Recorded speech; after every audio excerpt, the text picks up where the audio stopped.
సరే ఒక్కసారి మనం తప్పకుండా ఇక్కడ వాటర్ ఎలా ఉన్నాయి అండ్ ఎస్పెషల్లీ గర్ల్స్ స్టూడెంట్స్ కి సంబంధించి డ్రాప్ అవుట్స్ పర్సెంటేజ్ తగ్గించడానికి టాయిలెట్స్ ఇక్కడ రెనోవేట్ చేశారని చెప్తున్నారు. మనం అది కూడా వచ్చి చూడాల్సిన పాయింట్స్. 100% చూద్దాం.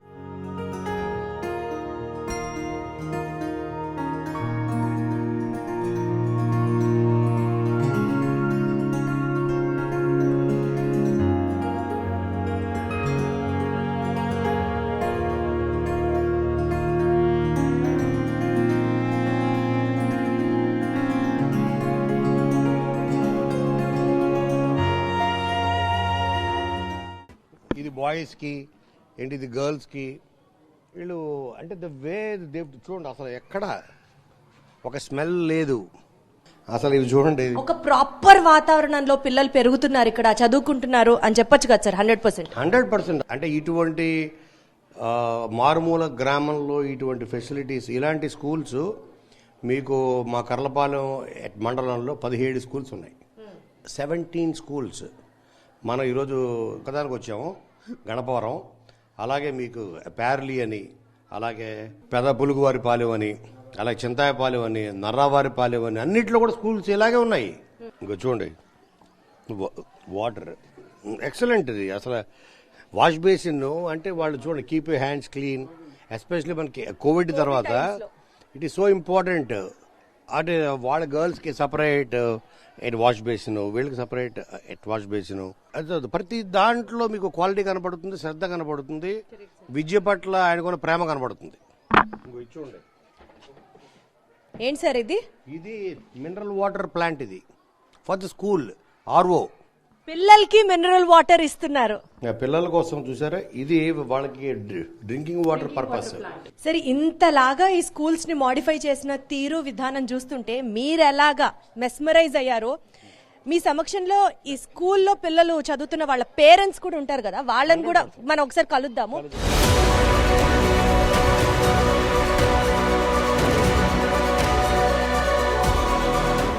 చెప్పండి అమ్మా, ఈ స్కూల్లో పిల్లలకి ఇంత మంచి ఫెసిలిటీస్ ఇవ్వడంపై పేరెంట్స్ గా మీ ఫీలింగ్ ఏంటి, ఏం చెప్తారు? జగన్మోహన్ రెడ్డి గారు వచ్చినాక పిల్లల స్కూల్ విషయంలో బాగా డెవలప్మెంట్ అయింది. పిల్లల బ్యాగులు, పుస్తకాలు, ఫస్ట్ మెయిన్ పాయింట్ ఏంటంటే తెలుగు మీడియం నుంచి ఇంగ్లీష్ మీడియంకి వచ్చారు. అది చాలా బాగుంది. జగన్మోహన్ రెడ్డి గారి వల్లే అయ్యింది ఇదంతా. పిల్లలు బాగా చదువుకుంటున్నారు. భోజనాలు, మధ్యాహ్న భోజనాల పథకం విషయం కూడా బాగా చేశారు జగన్మోహన్ రెడ్డి గారు. ఇప్పుడు మీ పిల్లలు వచ్చి మీకు ఇంగ్లీష్ నేర్పుతున్నారా? బాగా చెప్తున్నారు. ఇంగ్లీష్ మీడియం కూడా బాగా చెప్తున్నారు. తెలుగు మీడియం కన్నా ఇంగ్లీష్ మీడియం ఎక్కువగా చెప్తున్నారు. సో మీరు చెప్పండి, మీరు చదువుకున్నప్పుడు స్కూల్స్ ఎలా ఉన్నాయి, ఇప్పుడు ఎలా ఉంది స్కూల్? మేము చదువుకునేటప్పుడు అయితే నీట్నెస్ కానీ అలా స్టడీ పరంగా కానీ ఏమీ బాగాలేదు. ఇప్పుడైతే మాత్రం నెంబర్ 1గా ఉంది. మా పిల్లలు మాత్రం ఇక్కడే చదువుకుంటాం, ప్రైవేట్ స్కూల్కి కానీ అక్కడికి వెళ్ళమని చెప్పేసి. ఓహో, వాళ్ళు కూడా వెళ్ళమని చెప్తున్నారా? ఇంకా వాళ్ళ ఇష్ట ప్రకారం ఇక్కడే గవర్నమెంట్ స్కూల్లోనే వేయాలనుకున్నాము. ఇక్కడ ఒక పెద్ద ఆవిడ వచ్చారు, అవ్వ రండి. ఏంటి పరిస్థితి? మనవరాళ్ళ ఎవరు చదువుతున్నారు ఈ స్కూల్లో? మనవరాలండి. ఏం చెప్తూ ఉంటుంది మీ మనవరాలు స్కూల్ గురించి? మీకు ఎలా అనిపించింది? బాగుంటది. ఇప్పటికి మీ పిల్లలు వాళ్ళని స్కూల్ కి పంపించినప్పుడు ఆ రోజు స్కూల్స్ ఎలా ఉన్నాయో తెలుసు, చూసుంటారు మీరు. ఇప్పుడు ఈ స్కూల్ ఎలా ఉందో చూస్తున్నారు మీరు. ఏంటంటారు తేడా? ఈ స్కూలే బాగుంది. ఈ స్కూలే బాగుందా? ఏం బాగుంది ఈ స్కూల్లో?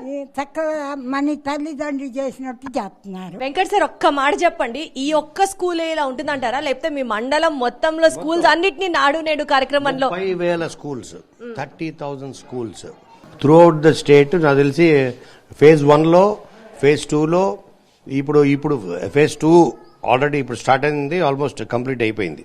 నెక్స్ట్ phase 3 స్టార్ట్ అవుతుంది. అంటే స్కూల్ మొత్తం రాష్ట్రంలో ఉన్న ప్రతి స్కూలు, ప్రతి ప్రైమరీ స్కూలు, హై స్కూలు, ఇప్పుడు మనం చూసిన స్టాండర్డ్స్, నెక్స్ట్ మనం ఇది చూడబోతాం హై స్కూల్. ప్రభుత్వం వేల కోట్లు, లక్షల కోట్లు అప్పులు చేసేసింది. మన రాష్ట్రం ఇంకోటి అదైపోతుంది, ఇదైపోతుంది, శ్రీలంక అయిపోతుంది, వెనిజులా అయిపోతుంది అన్ని మాటలు మాట్లాడారు. అప్పు ఎందుకు చేసిన మీకు అర్థమైందా? వీటి కోసం ఎంత అప్పు చేసినా తప్పు లేదు సార్. విద్య కోసం, వాళ్ళ భవిష్యత్తు కోసం చేసింది కదా. ఇప్పుడు మనం కళ్ళము చూస్తున్నాం. ఇదే ఒక మండలంలో నేను మీకు చెప్పే కదా, 17 స్కూల్స్. ఇదే మనం ఒకటి వావ్ అనిపిస్తుంది కదా, దీనికి మించి ఉంటాయి. ఇంకా దీనికి తగ్గి మీకేం ఉండదు. ఇది వన్ ఆఫ్ ద బెస్ట్.